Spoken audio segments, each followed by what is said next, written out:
को लागे छै भैया बाबा हो कुशेश्वर धाम 80 को लागे बैजनाथ हो धाम कोना जइबै कुशेश्वर नगरी हो ना।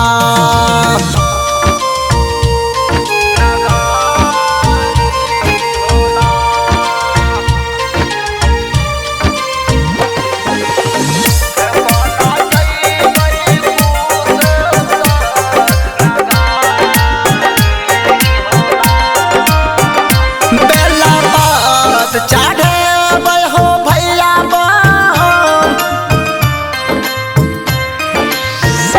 बेला पत्र चढ़े हो भैया बाबा हो कुशेश्वर धाम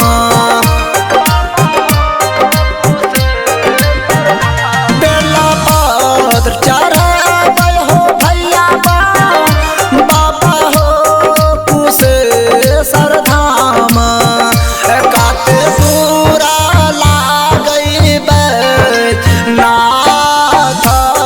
हो धाम कोना जइबै कुशेश्वर नगरी हो ना।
कोना जइबै कुशेश्वर नगरी हो ना।